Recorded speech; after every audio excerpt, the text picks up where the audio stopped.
immoo baatii maskaram gaafa 28 isa fuula dura torban lamaaf godhatti taasiggatti ammas deebi'ee dhiisa jennaan dhaqee yaalchisee otuma yaalchisuu bakkeerraanii dhiitoon sun bala'e hin fayyiteedhe yaade naqee minis bakka hin fayyiteedhe isa dhiisee keessatti deebi'eetu qoonqoo isheetti gadi dhoobee minaan lagee gaafa isheen du'uuf jettu deebitee achumatti geessennaan duuteetti bakka maal gochuuf qabattee teessaa geesse hospitaalatti malee naan jedhanii hospitaalatti gaafan fidu gaafa maskaram 28 hospitaala fidee gaafan gashuu ariitiidhaan mootoraan an fidee gashee ilaalaniitu kuni falan qabu ciiftee yeroo dheeraa yaalamuu barbaachisaa iddoo siin qabnu ajjeeftee fiddes waan ta'eef waan godhu qabnu fuudhi deemiti yoo danda'ame dhaqii mana iddoo dhuunfaatti ciibsi yaalii yoo dadhabame immoo akkuma taatu malee dhaneenaan otoo waan tokko isheen argatin achii fuudheen bahe naannoo kanarraa mana kiibii tokkotti geessina mana kiibii tokko dhiise achii bonaa tokkomanii achitti immoo geesseenna birrii 5,000 qabsiiftee ciibsita yoo danda'ame fayyuun fayyiti garuu birrii 5,000 qabsiiftee ciibsitanna ani birrii 5,000 qabu mucaan kun ijoollummaa ishee kaatee dhukkubsataa turte birriin qabu hundumaa yoon isheetti fixe sadarkaa dhumaati kanaaf birrii xiqqoon qabu birriin harka jirtu birrii 800 duwwaa silayyuu birrii 1,000 duwwaa qabadhee dhufe 200 immoo kana tuun jedhu tiraanspoortii waan addaatti fixeera waan ta'eef birrii 800 duwwaa qaba kanaan immoo waama tokko masaaqashaa argachuu hin dandeessi jedheen gaafadhe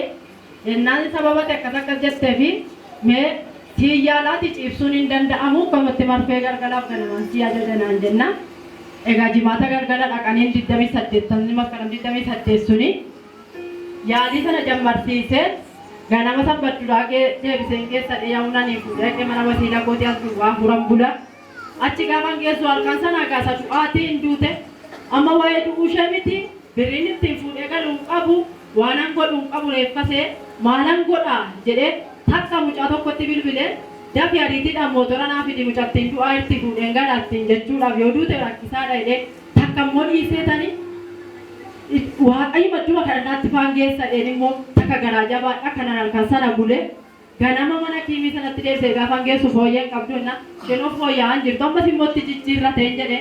hindaganaan immoo maraan bareedaadha naqoo amma maraan bareedaa dhiisaati anoo kadhannaattan waaree ana booda jiradhanii kadhannaattan geessaan jedhe idaamee sana waaree booda nan fideega gaafan fideedhu addanatti otuma waaqeffannaarra isheen akka bukketeessi kadhannaa gaafa jammaru namni waaqayyoo kuni afuura du'aadhee irraa ifatee dhufee qabeena bukkeedhaa achi as baasee kadhate achumaanii samba guddaa itti fufee kadhachiiseef ganama dhufee galgalas hin kadhatameefi facaasaatti fufamee galgalaaf ganaman kadhatameefi maadaan sun achumaan inni qoqqootti gadi cophee ajjeesuudhaaf ka'eerraa qooree normaal taatee isheen fayyi. Harka keenya walitti humna gooftaa galateeffataaf haleluuyaa. Manni yaalaa kan dadhabee gara kana gaafa fiddan fayyina guutuu argattee baate. Fayyina guutuu argattee baate kana duwwaatu hin taane amma isheen normaal taatee egaa facaasa akka sa'aatii kadhannaan utuu kadhatamaa jiru ani waa isheen dhiphadha malee ofii kooti dhukkuba coggaarraatiin qabamee ani waggaa 22 guutuudha kananii manni yaalaa dadhabee waa'ee jireenyaa yaadaan jiru kana booda waa'ee du'aa yaadaa jira malee ofii kooti waa isheen dhiphadha malee ofii nan fayyas jedhee mana kiimiis hin dhaqu ofumaatiin rakkan dhodhee murteessee dhiise dhaqan kun hafee waa'ee dhukkuba kooti irraan fadhee ragaa sadarkaa nan du'aadha malee jireenya miti waan ta'eef waggaa 22 dhukkubsatte dhukkuba garaachaa kalee hir'ina dhiigaatiin qabamee baay'ee dhiphataan ture waggaa torba immoo midhaan iyyuu nyaatinan taa'aa ture isuma kana iyyuusuma waggaa 22 kana gidduutti iyyuu midhaan sirriitti nyaadhu nama akka citaatu adeem fuula koo kanarratti bakkeetti bahee cabaasaana ta'eeti narraa gugurraacha'ee akkasii lubbuun na keessa raafa dhufumaa deema malee nama jedhame waan yaadamu miti hojii hin danda'u nyaachuu hin danda'u wayi tokkotti hin galu ani egaa waa'ee dhukkuba koo yaadachaa jiru kan isheen na rakkisa malee iddoo ilma kana naannoo kanan taa'a ammas kadhannaadhaaf namni waaqayyoo gaafa bahu tajaajiltoonni dhufanii asitti na baasanii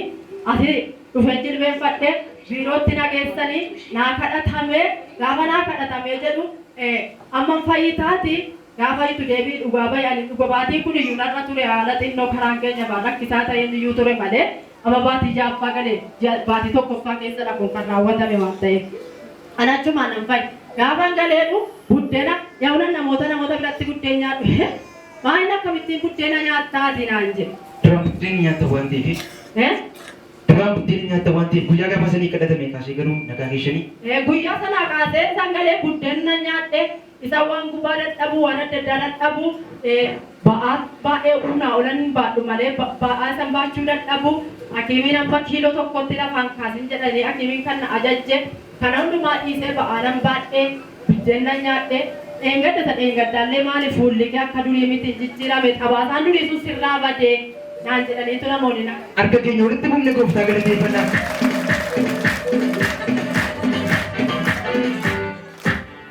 Inni sadaffaan immoo jireenya koo keessatti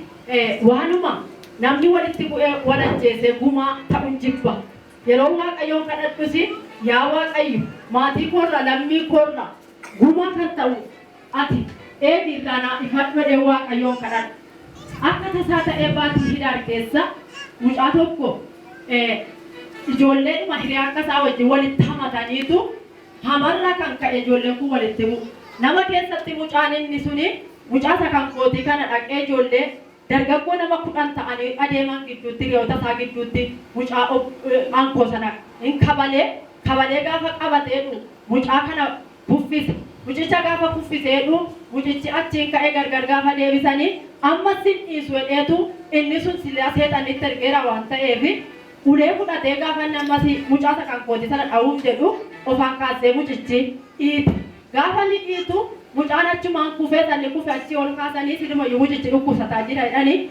achi guyyaa lamaan tokko bulee mucaan kan du'aa taanaan fidaniitu mana yaalaa riferaala gashan. Achitti mucaan kunii du'aa jira jedhaniitti mucaa koo sanatti bilbilan. Du'aa jira mucaan dheengaddas hi wajjin wal loleedha. Nanna'e aniinsaa ganama wal loluun isaanii gaafa